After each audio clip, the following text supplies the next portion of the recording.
A group of New Brunswick investors who lost nearly $6 million is now suing the Provincial Securities Regulator. The plaintiffs all lost money invested with Groupe Financier CTIC when that company went bankrupt in 2009. Its agents weren't licensed to sell the company's securities in New Brunswick, and the lawsuit claims the Securities Commission should have warned investors earlier than it did.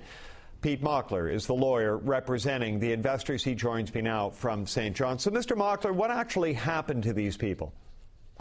Well, they invested a lot of money with the CITC in Quebec, and they lost it.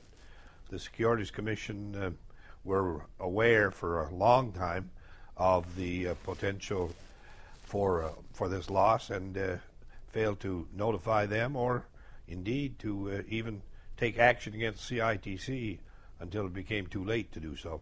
Is there any suggestion or allegation that this was a fraudulent activity, or was it simply that securities were being sold in an unlicensed way?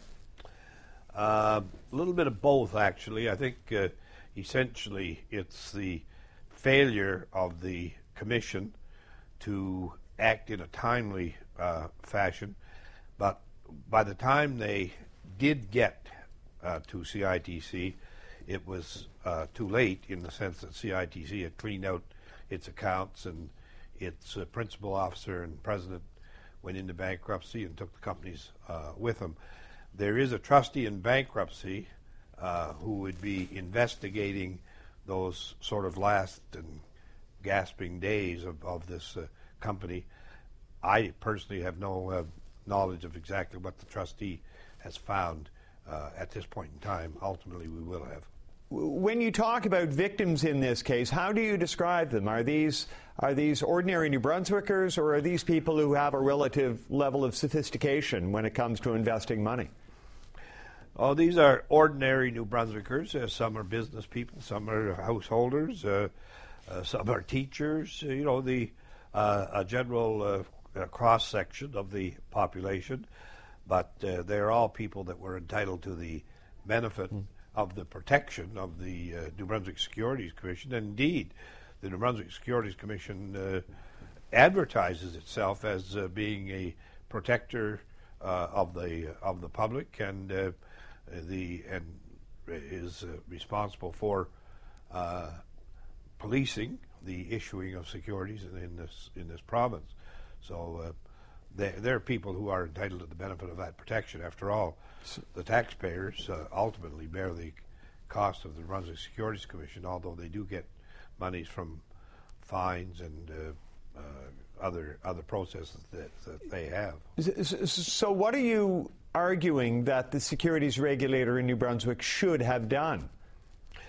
They ought to have notified the investors long before they did, and they ought to have taken steps in conjunction with the Quebec securities regulators, who in fact had asked the New Brunswick securities regulators not to approach or to warn the investors and not to even warn the CITC in Quebec about the potential investigation that the Quebec securities people said they were going to have, and we will have evidence that on at least 3 or 4 occasions, the New Brunswick Securities Commission asked the Quebec people how they were making out what they were doing, and they got no answer from that.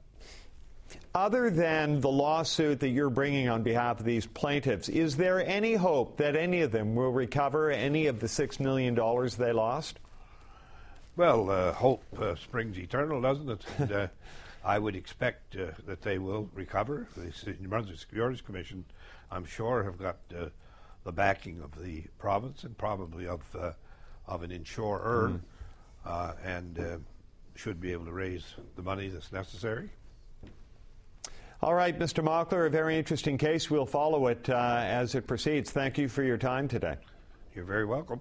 Pete Mockler is a lawyer representing a group of investors suing the New Brunswick Securities Commission. I spoke with him from Fredericton.